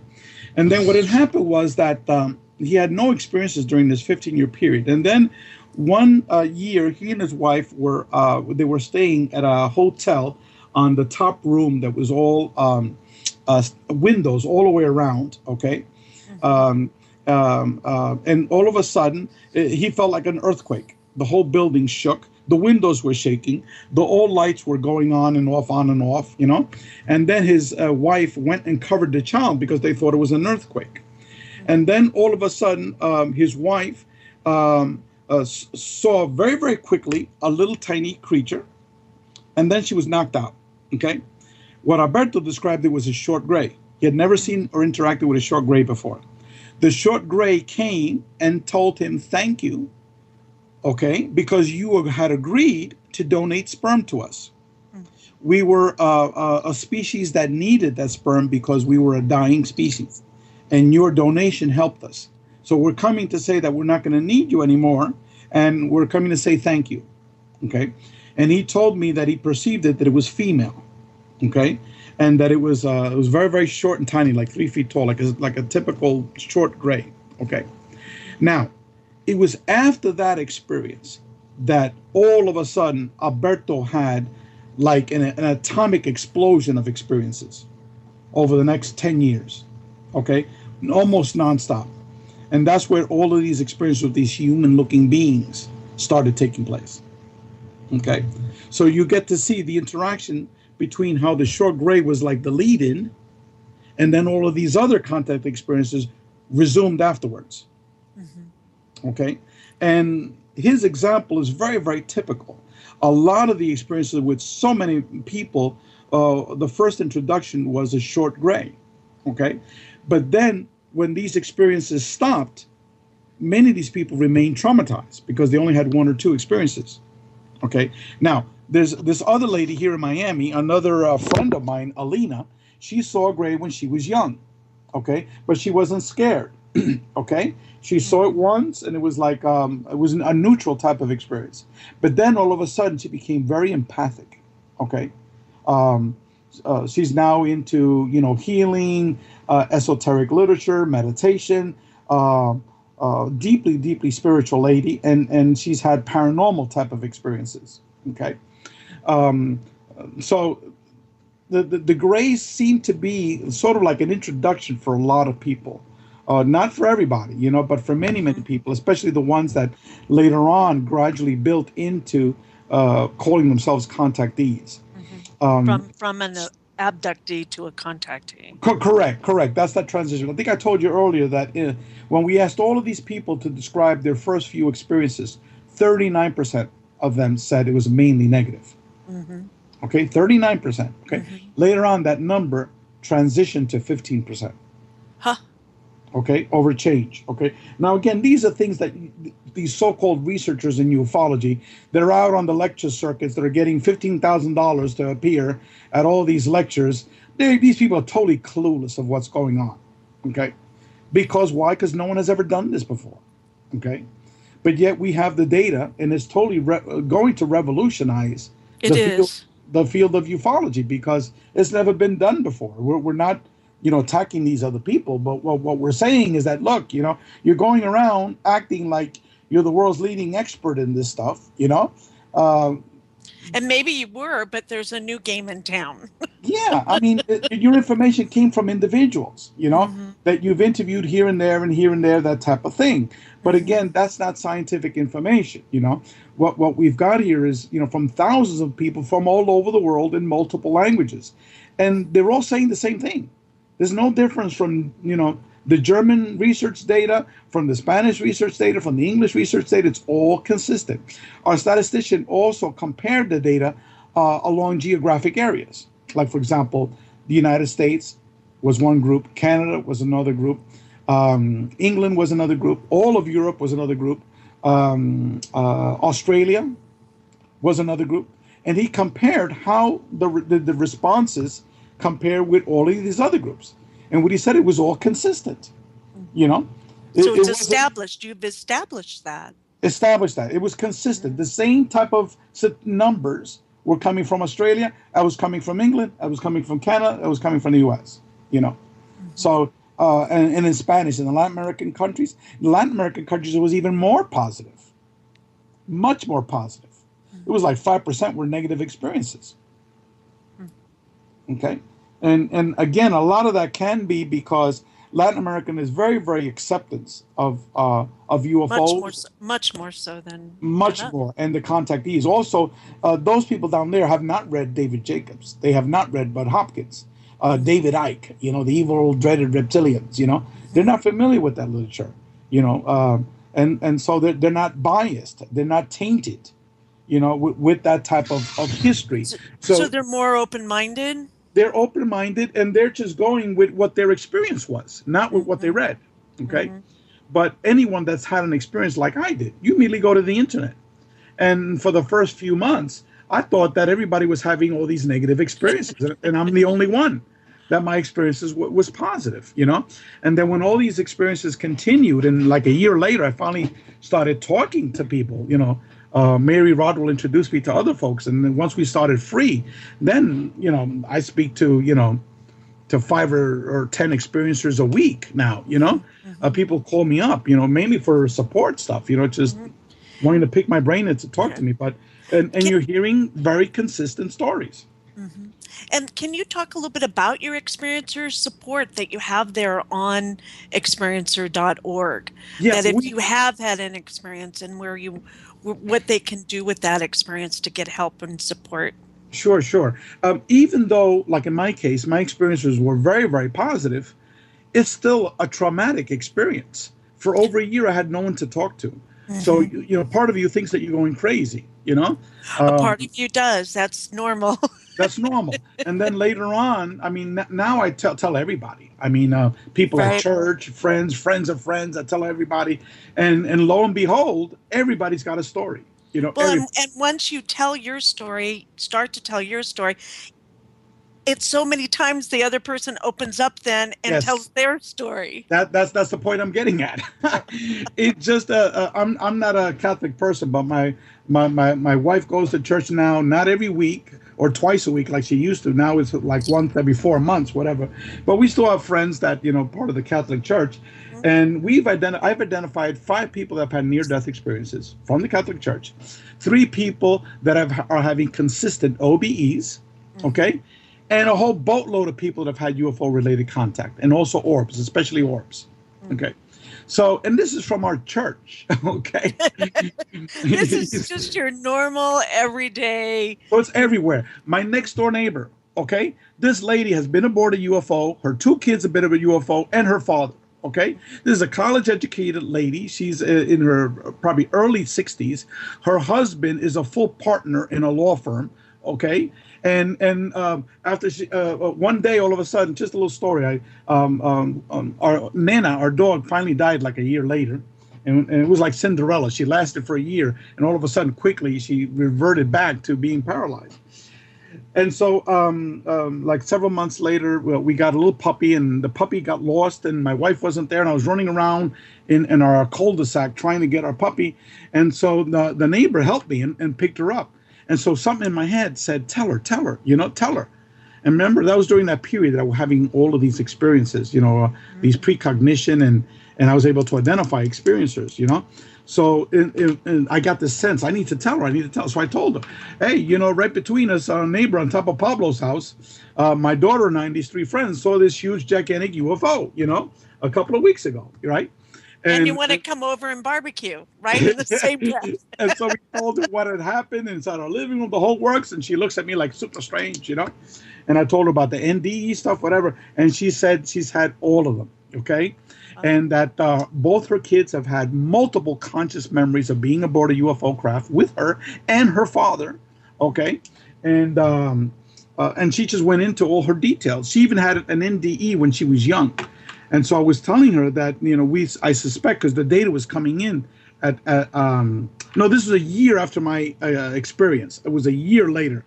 that we had just begun to do our research study, and we had people in our research committee that I was finding out so many people had near-death experiences. Okay, because we had a group of advisors instead of our board in the beginning. And I was like, 1 out of 3 of them had NDEs. And I was like freaking out. Holy shit, so many of them had NDEs, right? And so, and I said, well, you just told me you had an NDE. It's like, I'm starting to suspect that there's something associated with that, And so anyway, this is, okay, I told you the house where I saw that big gigantic UFO, that's right next door to me, right? Mm-hmm. Her house is on the other side, next door to that. So maybe your neighborhood's a hub, and you didn't know it. But it was when that happened. Everyone. When that happened, as a matter of fact, I invited her to go see Edgar like a few weeks later. Mm-hmm. I said, look, I'm going to see Dr. Edgar Mitchell. Do you know who she is? And she knows because she was into that literature because she's an experiencer, right? And so we went up. There was a picture that she took with Edgar. They had a nice conversation. She never told Edgar that she was an experiencer, no, and she never talks about that anymore, As a matter of fact, after the hurricane, I saw her there a few days ago. Her son was there, and we talked a little bit, but she just doesn't want to talk about it. Those 2 other people that saw that huge craft with my daughter, those people never want to talk about it.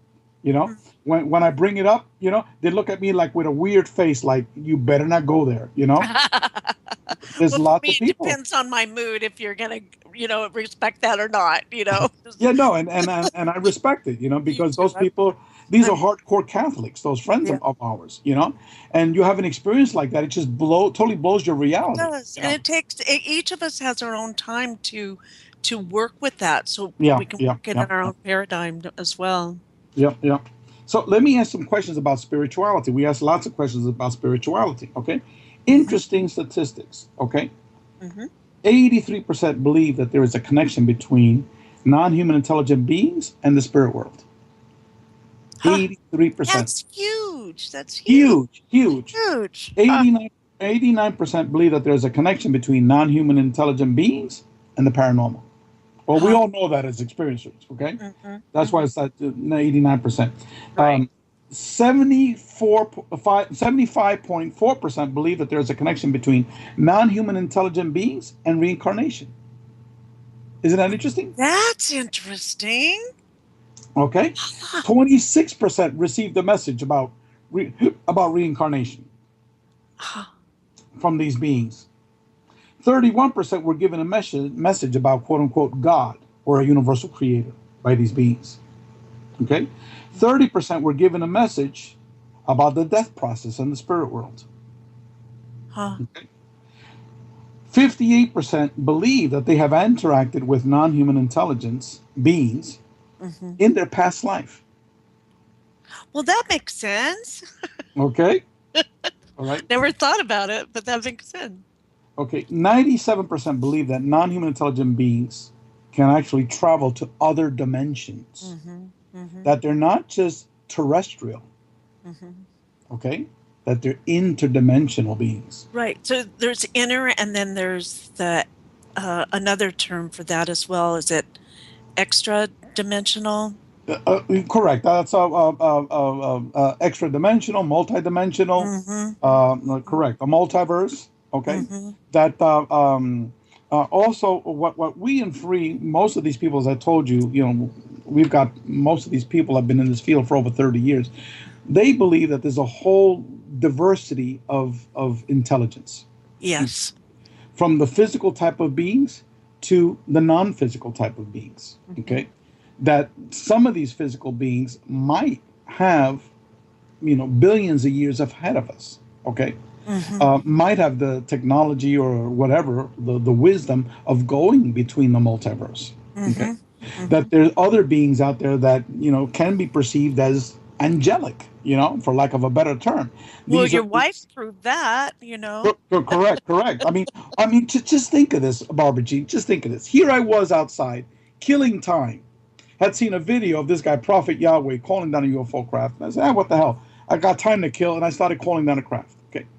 15 minutes later, a huge, gigantic craft, the size of a football stadium, appears 30 feet from me.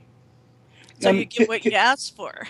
Can you imagine that? I mean, here I am. Somehow it tapped into my mind or my consciousness, okay?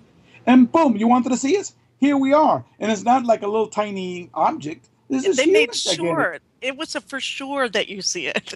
Okay. So to me, it's like sometimes you think like maybe they pre-programmed in my head for me to call them because they knew they were going to be there at that time. You know, you start putting all these permutations in your head. Right, right. It's so difficult for us to fathom. Well, and like people, it's true because sometimes you feel like you've been way out in the future and then you're just walking into something that's already set up. Yeah. To me, all these experiences, it's like it's all preordained. It's like I'm an actor on a stage and I have the ability to ad lib a little bit. Okay.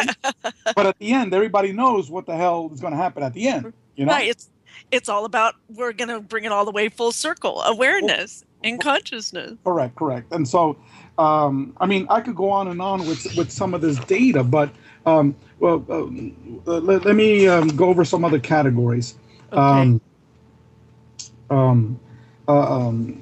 We have about 7 more minutes for this show. Yeah, basically, what I want people to know, the gist of what we're doing is that we're doing totally radical, revolutionary stuff. Okay, we're not into ufology whatsoever. Okay, that field of nuts and bolts field has given us absolutely almost nothing for 70 years.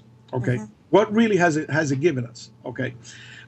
We believe that the key to understanding what is happening, not just with UFO contact, but with OBEs, with NDEs, with channeling, all this type of phenomenon, is the field of consciousness. You know, what is the true nature of our reality?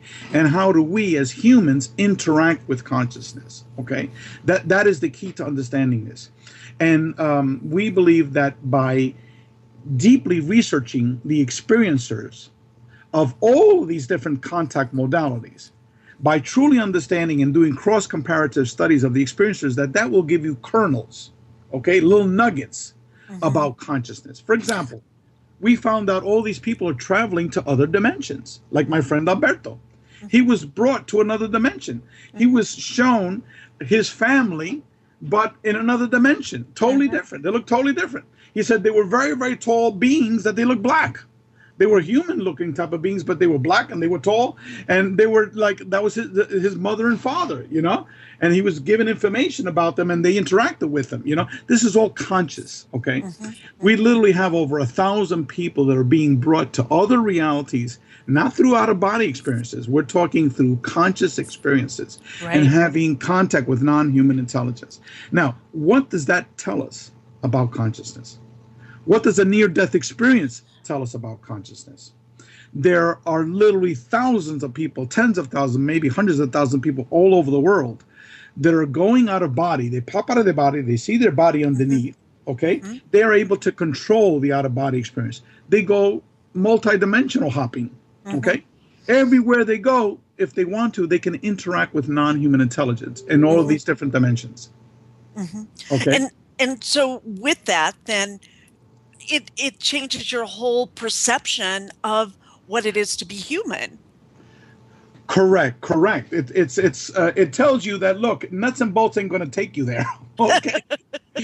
We need to expand our horizon to truly see, and it's the experiencers that are telling us this, Barbara Jean, you know? Where they can pop in and out of the bodies and pop in and out of dimensions. And maybe that's been our ability all along, and we just needed a wake-up call. Correct.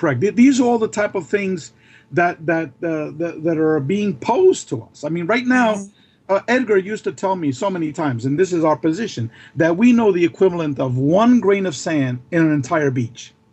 Yeah. And when Edgar told me that, and I said, and Edgar, and that's just one beach, implying the multiverse. Yes, exactly. Okay? Well said. So, in other words, we know almost nothing, but yet the internet is filled with thousands of people acting like they're all the gurus, like they know everything. Well, you know? You're here to help keep it grounded, established, and keeping all of these changes of the way we think, the way we live, and the way we relate to not only ourselves and each others, but to the world and then to the cosmos itself. So it's pretty amazing. I thank you and all your commitment at Free to bringing together these diverse voices. Thank you, Barbara Jean. It's a team effort. It's not just Rae Hernandez, as I told you before. It's 11 members that have worked their butts off. Half of them are retired academic professors, together with Mary Rodwell. She's worked hundreds of hours with Free, Kathy Martin, all of these folks. And we all have the same mindset. We all know that nuts and bolts ain't going to take you there. It's consciousness. That's the key. Right. I love it. Thank you so much. So all of our listeners, please go to experiencer.org. Check it out.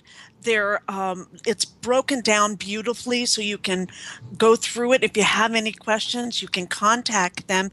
Where's the best way to contact you, Rae? Yes, our email is info, I-N-F-O, at experiencer.org. Great. And you also have a Facebook page. Yes, we have a Facebook page, and that's more or less for experiencers, just to make posts about their experiences, and that's just a place to vent and to talk about experiences. Well, and it's a free safe place to hang out. It's a place to hang out. It's a free experiencers. I love it. And then also you're going to be speaking at the Awareness Life Expo in October 13th through the 15th in Cottonwood, Arizona. It's just a few minutes out south of Sedona. You'll be speaking there, and so will Mary Rodwell, and so will I, and some amazing other people. I look forward to meeting Alberto, and that expo is Lifting Consciousness, Expanding Awareness to the Heart Frequency Conference. And you can find that at awareness-life-expo.net is that a website to go to and check it out. But in the meantime, please go to experiencer.org. Take their surveys, right? You're still taking the survey? Yes, we have a link for the phase 1 survey, and we have 3 surveys, 3 phases. It gets more complicated the further up you go, as you know. Yes.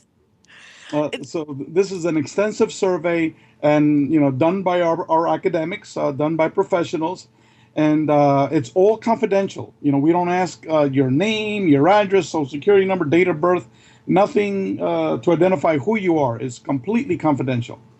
Wonderful. And I've taken it, and you learn something about yourself as you're taking the survey, because a lot of those things you might not have questioned, you go, well, I really do have an opinion about this, or I do have a voice about this. And so by taking the survey, you learn about yourself. It's quite an experience just to take the survey and know that you're helping gather this important information for your organization for free. So thank you so much, Barbara Jean. You're welcome. It's been a lot of work, just like with the work you do. We were all volunteers. We are. But as I said, quite the vast majority of members of our board are experiencers. And we're trying to understand what the hell is going on. And what we realize is that we know almost nothing about what really is going on. But our survey data is revealing at least a little bit more for us to be able to understand what's going on. So free can be like a map. You need to get to this space. Well, we're going to help map it out, a way to get there instead of just, flailing in the dark somewhere. Correct. That's what we've been doing up until now. Now we have a better understanding of what's going on and know that this is extremely complex, what's going on. It's not just a little flying saucer out in the sky. And so, and maybe humanity and our whole future is depending on us connecting together and getting this information out. Yes, correct. I mean, we might need their assistance, whatever they are, in the future, because we're heading towards a path of self-destruction. And that actually is one of the messages that individuals have received. 25% of these individuals have received messages that we are heading towards a path of self-destruction, and we need to make monumental changes to humanity. Okay, well, with that, we'll say goodbye for now, Rae. I'll look forward to seeing you in Cottonwood. Thank you to our listeners. Thank you, Patrick. You're welcome, Barbara. Thank you, Patrick. Very We'll well. see everybody next week. And remember, you're loved beyond measure. Bye-bye.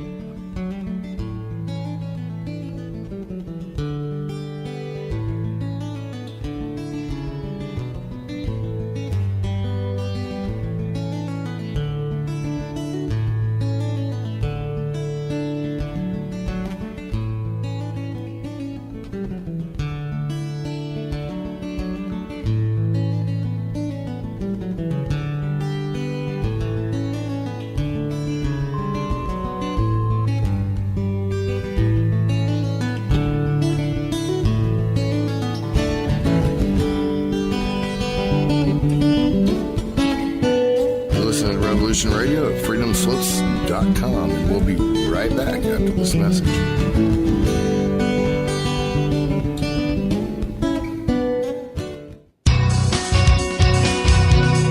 Thank you for listening to Revolution Radio at freedomslips.com. Any commercial advertising you may hear in this program is of the sole discretion and benefit of the host of whose program you are listening to. Revolution Radio does not endorse any commercial products, nor does it accept monetary compensation for on-air advertising of commercial products, nor will it ever. We are and shall remain 100% listener supported. Any product advertising on this program are considered used at higher risk, and Revolution Radio shall not be held liable for any claims or damages received from any product advertised within this program. Revolution Radio, where information never sleeps.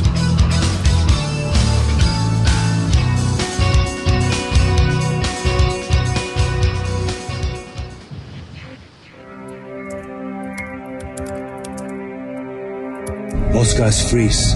That's your cerebral cortex looking for an answer it doesn't have. See? Even your brain knows you're screwed. The body's filling with adrenaline right now, whether you know it or not. The heart's beating fast. It's getting a little harder to breathe. The neurobiological system is telling it to run, but your knees are too weak to move.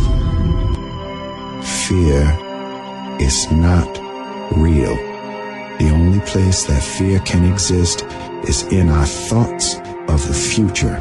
It is a product of our imagination, causing us to fear things that do not at present and may not ever exist. That is near insanity. Do not misunderstand me. Danger is very real, but fear is a choice.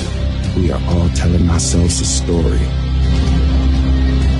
You're listening to Revolution Radio at freedomslips.com.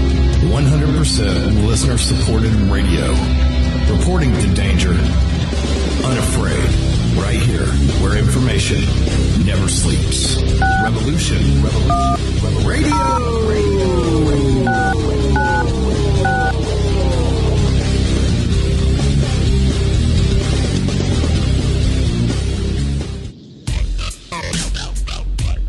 Take a look around, kid. What do you see?